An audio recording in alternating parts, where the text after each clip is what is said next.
Magandang umaga po sa ating Panginoon at sa ating lahat. June 1 na po at ngayon po ay pag-uusapan po natin ay tungkol kay Job. Ang pamagat po natin ay Job's Response. Dito po mababasa po sa Job 1, chapter 1, verses 1 to 11. So, pamilyar ba tayo kay Job? Meron ba hindi pa nakakakilala kay Job?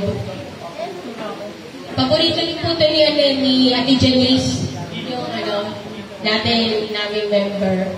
Paborito niya po yung kwento ni Job. Sabi po nila, si Job daw po, yung libro daw po ng Job, baka siya pa yung pinakamatandang libro sa Bible . Kapag ang tatlo po yan meron po tayong tinatawag na wisdom books. Pag kailangan mo po ng wisdom, 3 libro ang pupuntahan mo. Pwede kang pumunta sa Proverbs o Kawikaan, pwede kang pumunta sa Ecclesiastes o mga ngaral, at ito yung pangatlo. Kung kailangan mo ng wisdom, pwede tayong pumunta dito sa Job, sa libro ni Job. 3 po ang wisdom book sa Bible, at sabi nga po ang Job daw po ang isa sa pwede natin masabi, pinakalumang libro. Bakit? Dahil meron po mga theologians nagsasabi, panahon pa daw ni Abraham, yung buhay nito ni Job. Ano sila magkabatch? At alam ko, marami nga pong pamilyar sa kwentong ito, marami ang pinalakas ng kwentong ito.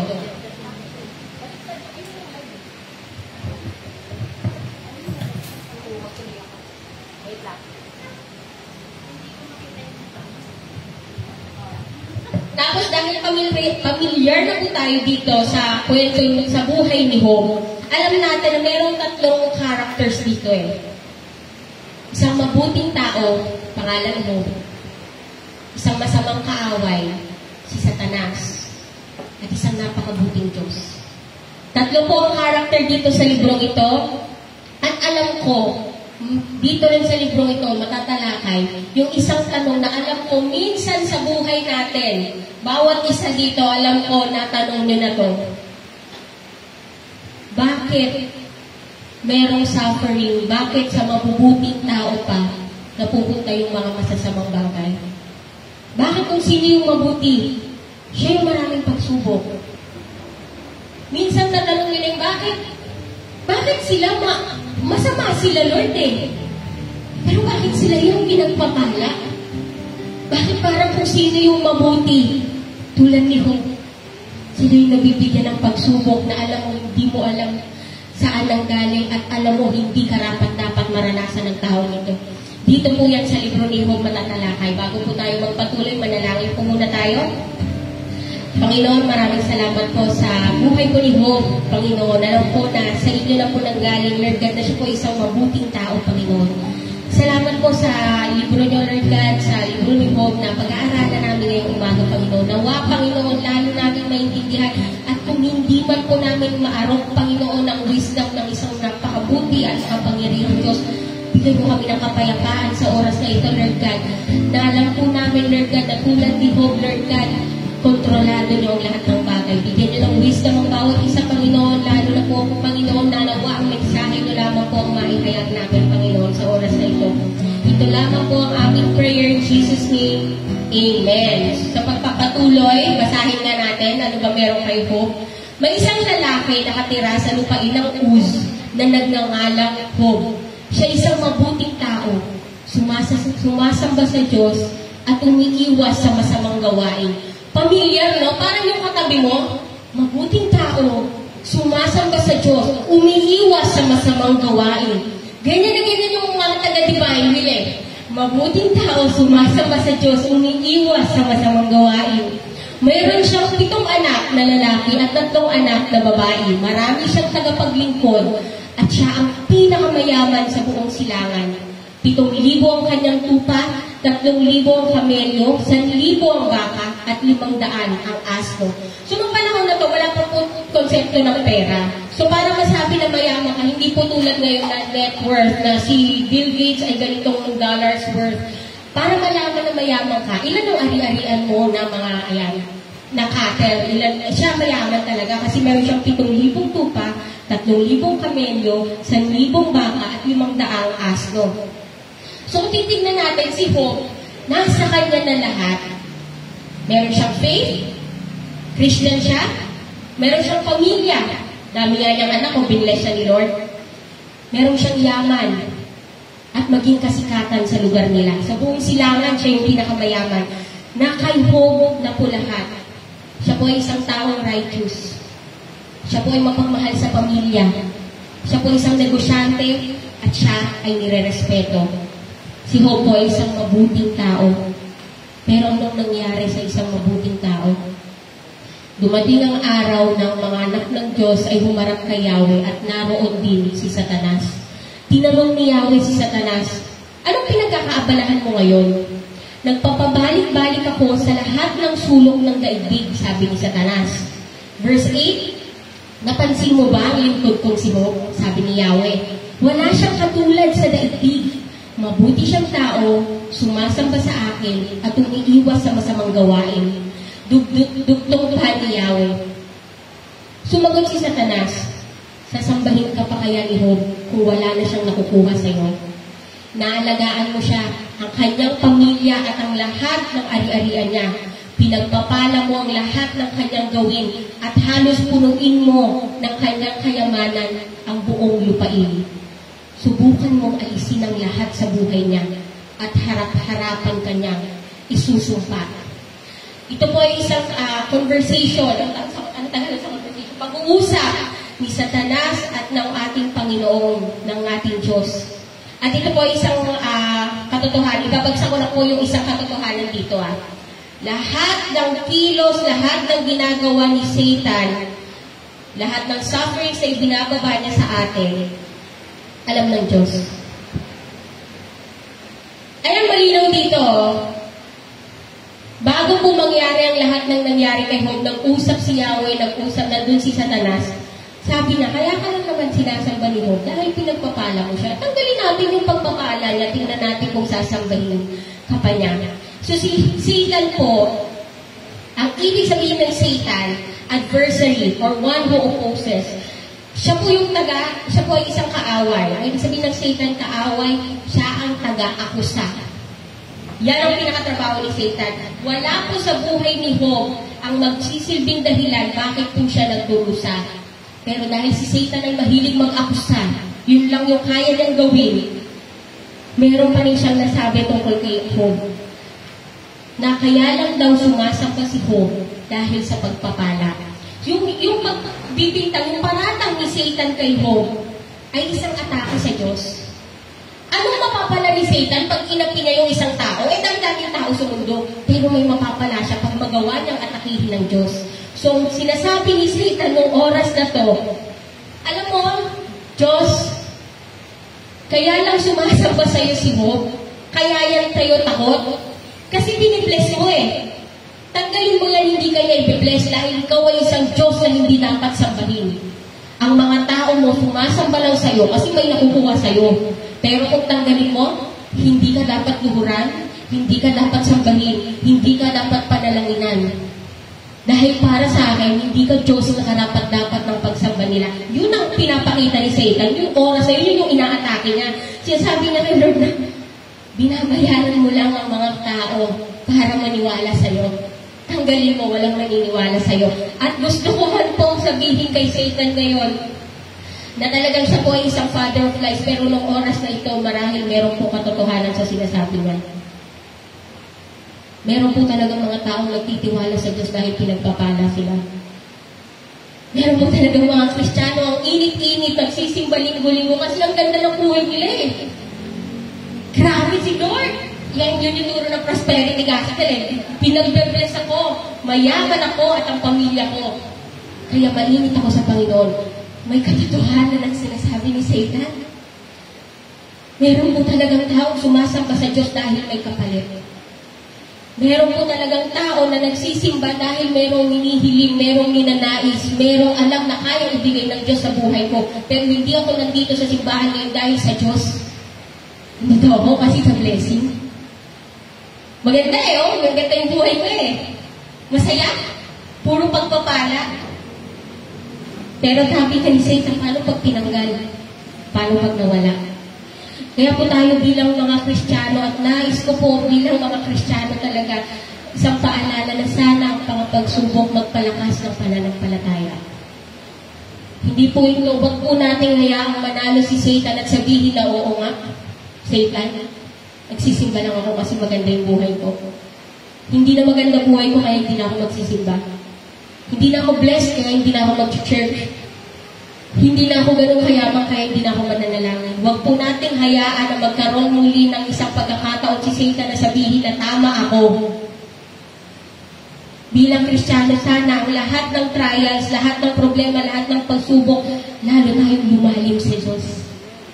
Pahigain natin si Satan, lalo tayong lumakas sa Panginoon. Lalo tayong magsimba, lalo tayong kumapit.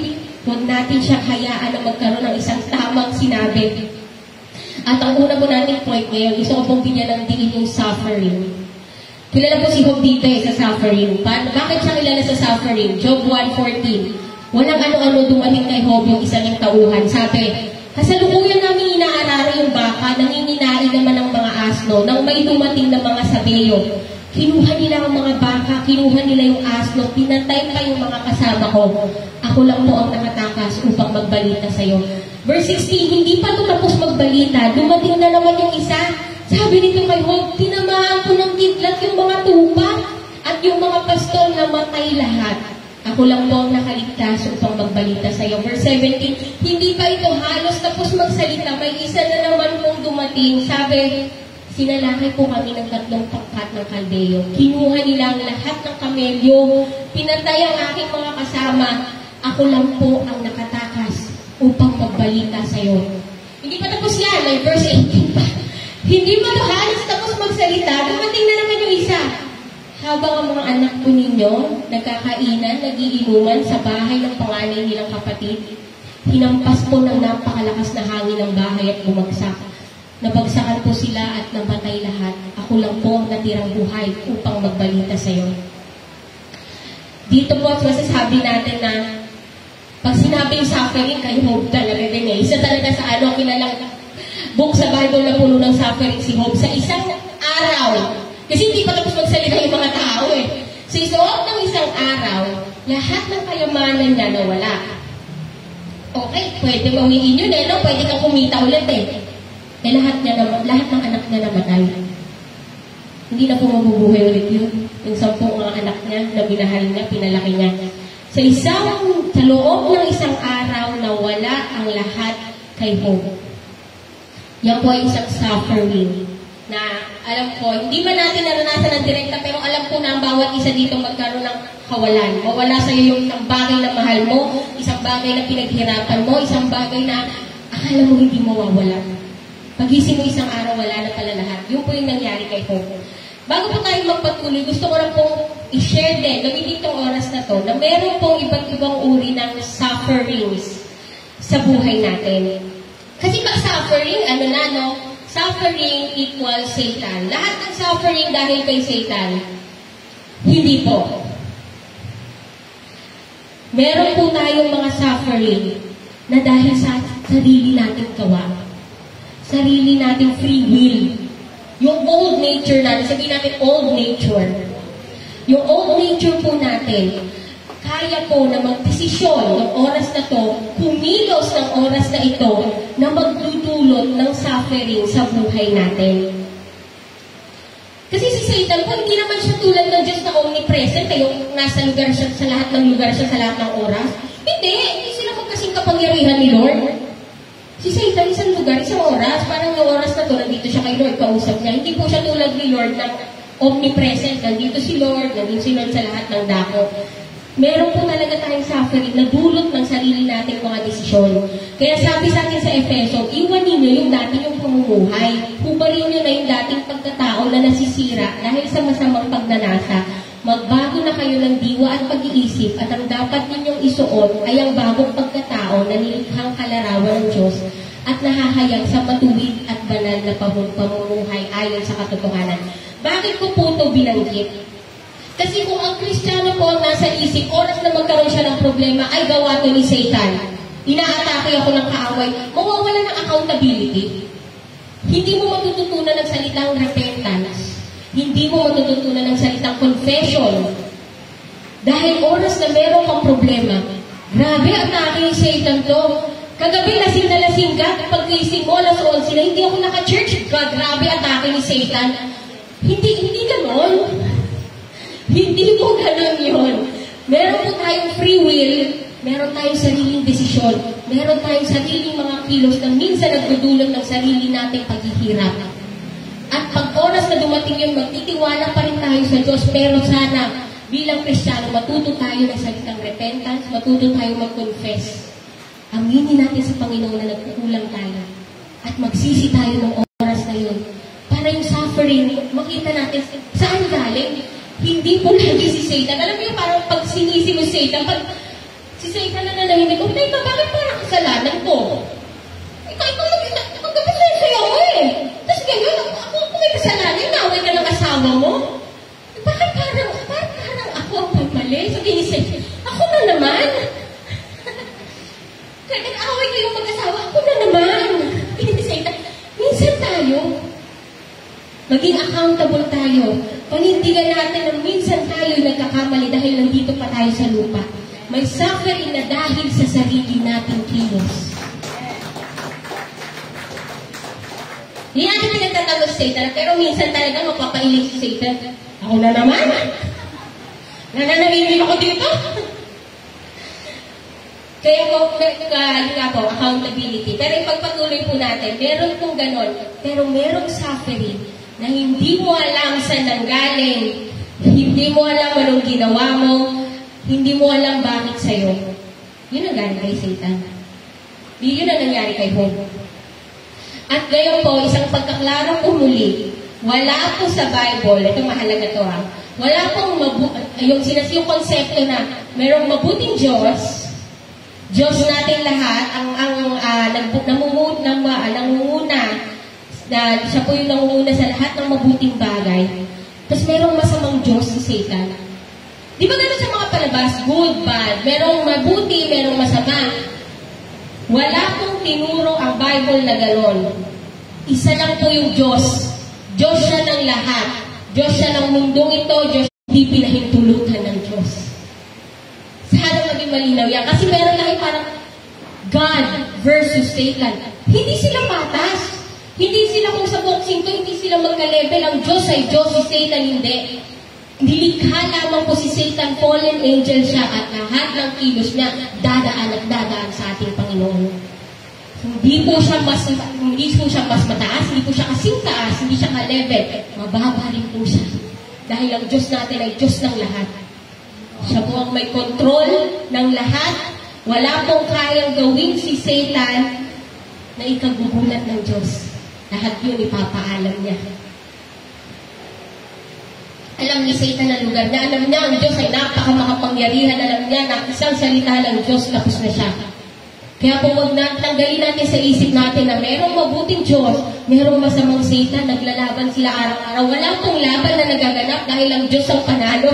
Siya ang Diyos.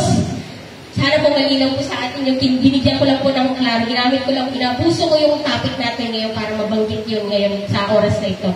So yun po, sa oras na ito at maging sa habang panahon, ang Panginoon lamang ang Panginoon, ang Diyos lamang ang Diyos.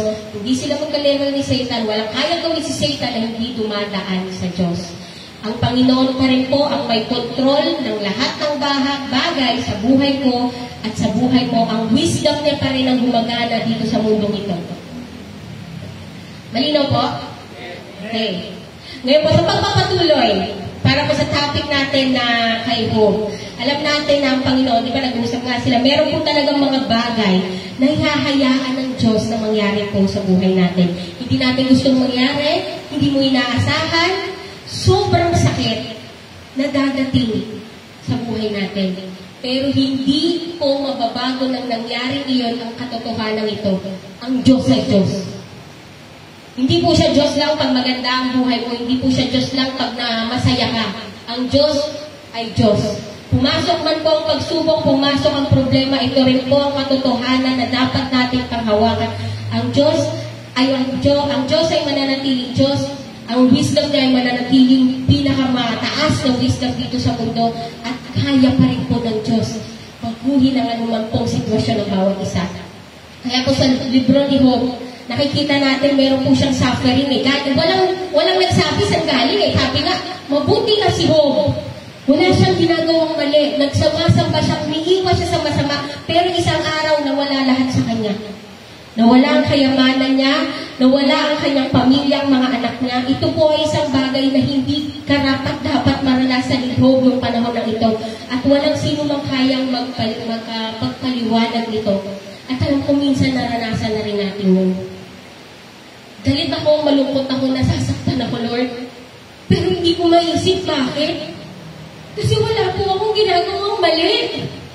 Panginoon, bakit sa akin ito nangyari? Bakit ang mga masasamang bagay na pupunta pa sa mga taong mabubuti? Nasaan ka, Panginoon? Sa oras na meron akong ganitong pagsubok. So itong problema ito po yung masana ay i-discuss natin. Panginoon, pag nasa oras ako ng pagsubok na alam ko, gawa ni Satan, hindi ko po ito inasahan, sobrang sakit. Nagulat ako at sobrang hirap na po ako, Panginoon, sa oras na ito. Anong dapat mong gawin? Ano po ang dapat natin gawin? Yung po talaga yung topic natin. Anong dapat natin gawin pag meron kang suffering na tulad ng nangyayari kay Job, hindi natin naasahan na wala po kay Job lahat. Yung lahat ng mga asno niya, ari-arian niya na pinaghirapan niya sa isang iglap na wala. Kayamanan niya na wala. Ultimo mga servants niya na wala. Ang tunog ng mga anak niyang tumatawa, tinatawag siya, hindi niya na po muli maririnig. Dahil sa isang iglap, 10 anak niya nawala. Ngayon, ang tanong, paano ka re-responde? Paano ka sasagot? Paano tayo sasagot pag meron tayong ganitong pagsubok? Pag tinanggal sa'yo yung mga bagay na mahalaga sa'yo sa isang iglap, at ganoon din po kay Job. Noong oras na yun, buong kalangitan, buong impyerno, inaantay. Tingnan natin anong responde ni Job. Sabi ni Satanas, hindi ka sasampahin yan, susumpahin ka yan. Kaya nung araw na tinanggal lahat, anong nangyari? Lahat ng mga anghel, pati mga demonyo inaantay. Tingnan natin paano sumagot si Job. Tumayo si Job, pinunit ang damit, nag-ahit ng ulo, pagkatapos nagpatirama siya at sumamba sa Diyos. Ang sabi ni Job, hubad akong lumabas sa sinapupunan ng aking ina, hubad din akong babalik sa lupa. Si Yahweh ang nagbigay, si Yahweh rin ang babawi, purihin si Yahweh. Inantay ng buong kalangitan, buong impyerno, lahat ng demonyo at mga anghel, inaantay. Paano ka sasagot, Job? Kilala ka namin, mabuti kang tao, pero tinanggal sa'yo lahat, Job. Paano ka re-react? Paano ka sasagot? Ginawa ni Job, sumamba. Ginawa ni Job, sabi niya, hubad naman ako lumating dito. Hubad din ako alis. Si Yahweh ang nagbigay, si Yahweh ang babawi, purihin si Yahweh. Sa kabila ng pangyayari nito, hindi na sinisi ang Diyos. Kaya hindi siya nagkasala laban sa ating Panginoong Diyos. Paano po si Job nag-respond? Inaantay pa inantay ni Satan pa. Hindi naman all-knowing si Satan. Hindi niya rin alam paano re-responde si Job. Inantay niya paano ka sasagot, Job. Sa isang araw na wala lahat sa'yo.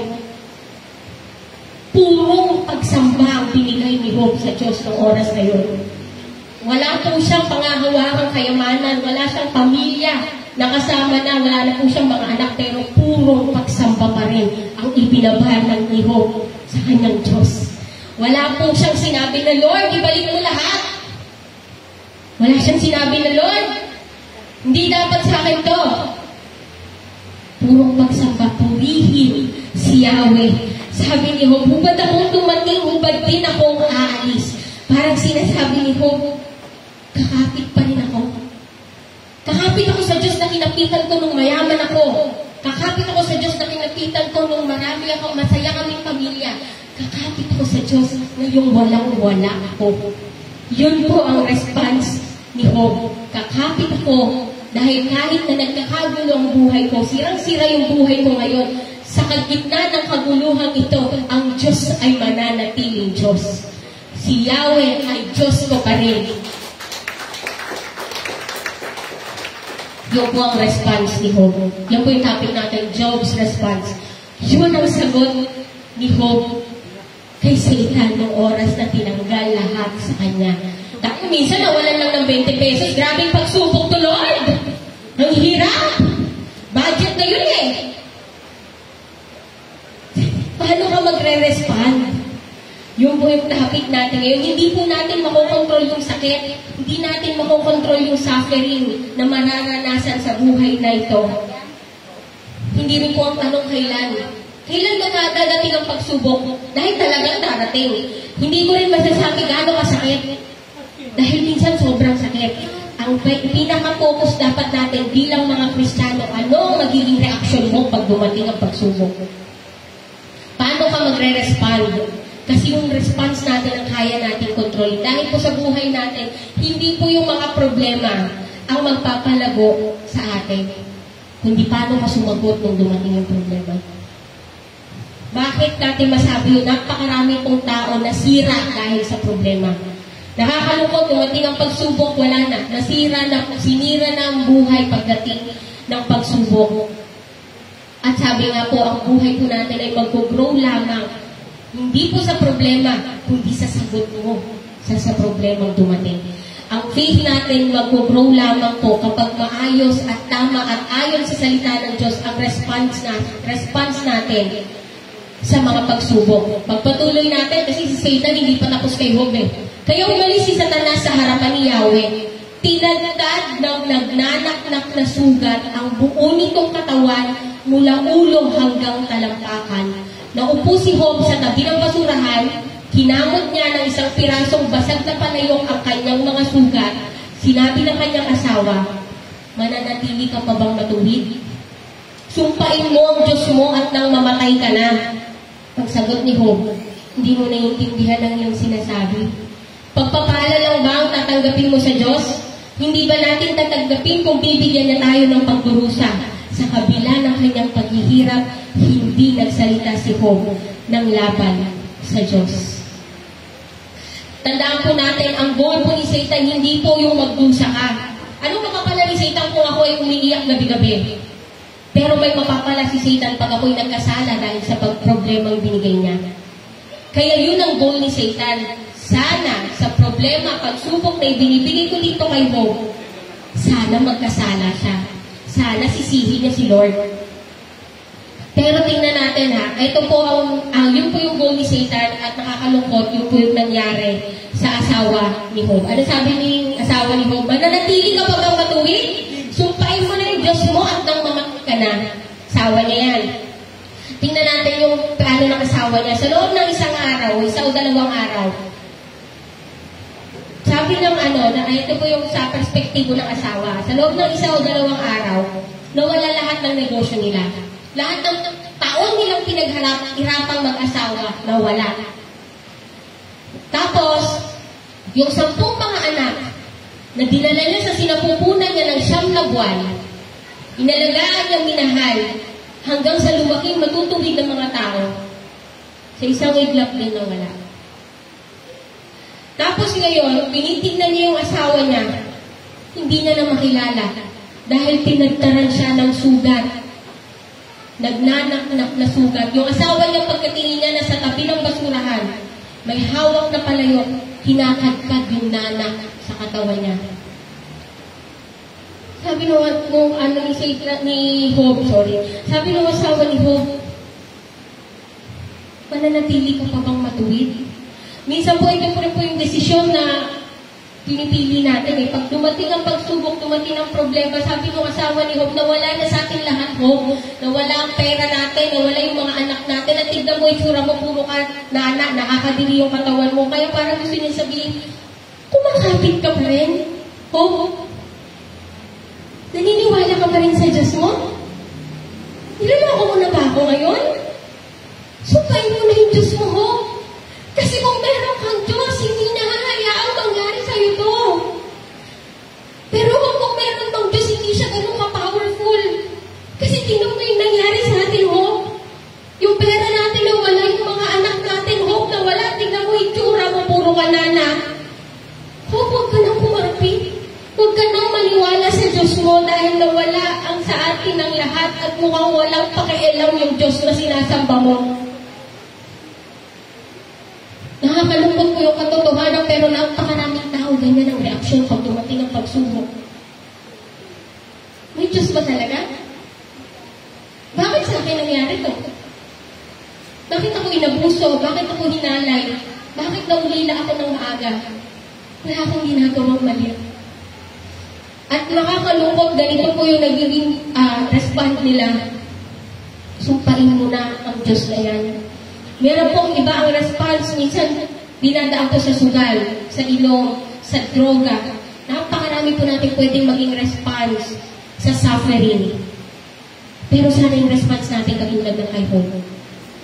Sa dulo po ng chapter 1, sabi ni Job, si Yahweh ang nagbigay, si Yahweh rin ang babawi. Purihin natin si Yahweh. Pagdating ng chapter 2, pagpapala lang ba ang tatanggapin mo sa Diyos? Hindi ba natin tatanggapin kung bigyan niya tayo ng parusa? Anong sinasabi ni Job? Anong sinasabi ng response ni Job na to ng oras na ito? Panginoon, alam ko nandito ka pa rin. Panginoon, alam ko Diyos ka pa rin.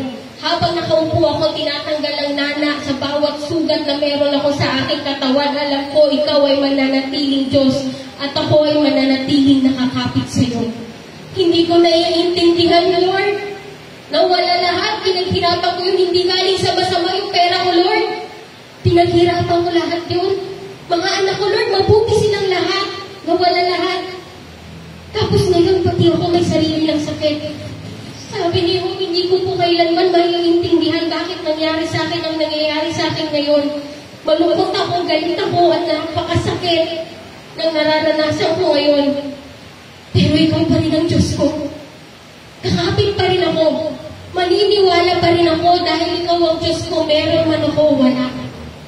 Meron man ako, wala. Ikaw pa rin ang sasambahin ko. Yung po ang response ni Job sa pagsubok na binigay sa kanya. At sana ganoon din po tayo mag-respond pag tumating ang mga pagsubok. Kumapit po tayo sa ating Diyos. Alam ko po na ano man po yung pinagdadaanan natin ngayon, alam po ng Diyos yan at wala po katong kilo si Satan na hindi alam ng ating Panginoon. Hindi po kayo kinalimutan ng Diyos. Kaya po tulad ni Job, sana kumapit pa rin po tayo sa ating Panginoon. Ano man po yung nawala kay Job, alam po natin na pagkatapos ng 42 chapters, nabalik sa kanya ng doble. Pamilyar tayo sa kwento, di ba? Nawala sa kanya lahat pagkatapos sa dulo na ibalik po sa kanya ng doble. Pero hindi pa rin po nito mababago ang katotohanan na meron po talagang pagsubok, masasamang nangyayari kahit sa isang mabuting Kristiyano. Pero ipapaalala ko rin po na hindi po dito natatapos ang lahat. Meron po tayong eternity na aantayin. 2 Corinthians 4:16, kaya't hindi kami nasisiraan ng loob. Kahit na humihina ang aming katawang lupa, patuloy namang pinalalakas ang aming espiritu araw-araw. Ang bahagya at panandali ang kapighatiang dinaranas namin ngayon ay magbubunga ng kagalakang walang hanggan at walang katulad. Kaya't ang paningin namin ay nakatuon sa mga bagay na hindi nakikita at hindi sa mga bagay na nakikita, sapagkat panandalian lamang ang mga bagay na nakikita, ngunit walang hanggan ang mga bagay na hindi nakikita. Magbubunga ng kagalakang walang hanggan at walang katulad. Balang araw po meron daw tayong reward. At magiging napakaganda ng reward na yan. Kagalakang walang hanggan, kagalakang walang katulad. Kapag po tayo ay nasa gitna ng pagsubok, hayaan po natin ito na mapalakas pa ang ating pananampalataya. Kapag tayo po ay nasa gitna ng pagsubok, nawa, maalala natin na balang araw magiging pagpatunay ito, patotoo natin, testimony natin kung paano naging mabuti ang Diyos sa buhay natin. Totoo, meron po talagang masasamang bagay na mangyayari kahit sa isang mabuting Kristiyano.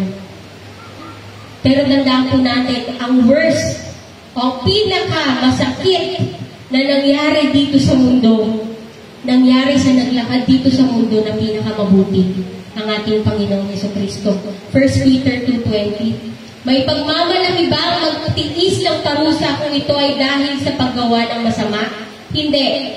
Ngunit kung magtiis kayo ng hirap sa kabila ng paggawa ninyo ng mabuti, pagpapalain kayo ng Diyos. Ang pagtitiis ng hirap ay bahagi ng pagkatawag sa inyo ng Diyos.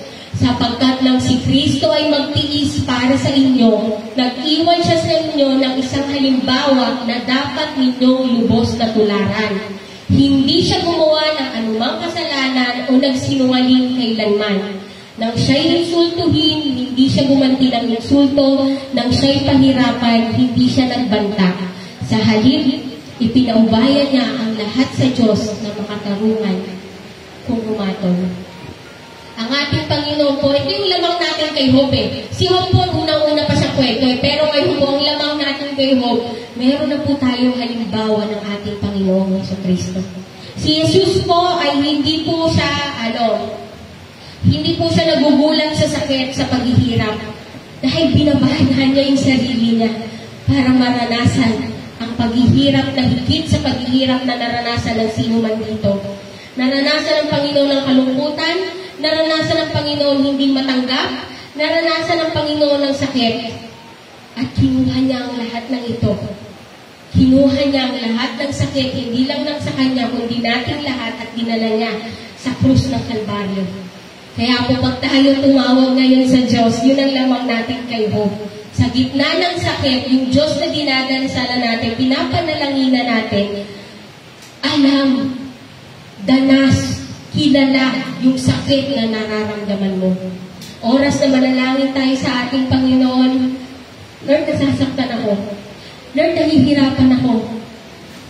Alam po ng Diyos yung sinasabi mo. Alam ng Diyos masaktan, alam ng Diyos mahirapan. Dahil siya mismo ay bumaba sa kanyang trono sa langit at naranasan ang pinakamasakit na mapaparanas ng mundong ito dahil sa pagmamahal niya sa iyo at sa akin. Yun po ang Diyos na sinasamba natin ngayon. So ngayon po umaga, kung kayo po ay nagpunta dito sa gitna ng pagsubok, at gusto ko pong maging tapat sa inyo sa oras na ito, hindi ko po alam kung ano yung plano ng Diyos sa buhay ng bawat isa dito. Natapos po yung libro ni Job, 42 chapters. Hindi po nasagot yung tanong ni Job. Bakit nangyari sa akin yung nangyari sa akin? Lord, pwede mo naman hindi pahintulutan eh. Pwede naman di mo manatili akong mayaman at may sakit. Yes, binalik ng Diyos.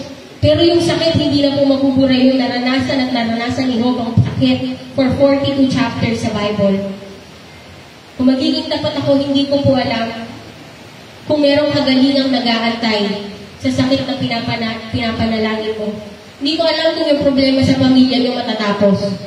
Hindi ko po alam kung yung mga anak mo makakapagtapos nga ba ng pag-aaral. Hindi ko po alam kung yung trabaho na pinapanalangin mo makukuha mo. Pero ito yung alam ko. Ano man po yung pinagdadaanan nyo ngayon, ang Diyos ay mananatiling Diyos. Ang Diyos po ay mananatiling Diyos. Ano man ang pinagdadaanan natin, ang Diyos ay karapat-dapat pa rin sambahin. Ano man po yung pinagdadaanan mo, ang Diyos ay mananatili sa buhay ng bawat isa. Ano man ang pinagdadaanan mo, ang Diyos ay patuloy na magmamahal sa iyo. Ano man po ang pinagdadaanan natin, karapat-dapat pa rin pong sambahin ng Diyos. Kaya po sana tulad ni Job, kumapit po tayo. Magtiis po tayo at manatili sa pananampalataya gaya rin ni Jesus. Dahil tutulungan po niya tayo. Awit 34:18, tinutulungan niya ang mga nagdurusa at hindi binibigo ang walang pag-asa. Magandang umaga po sa bawat isa.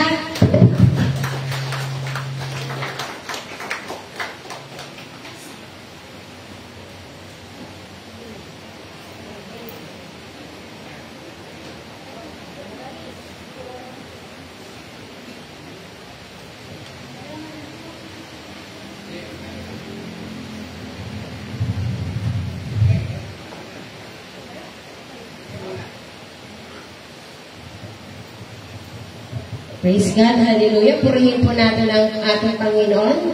At purihin uli ang ating Panginoon sa buhay ni Sister Aine na nagkaloob ng salita ng ating Panginoon. Praise God, hallelujah. Kanina, nakikinig ako daw.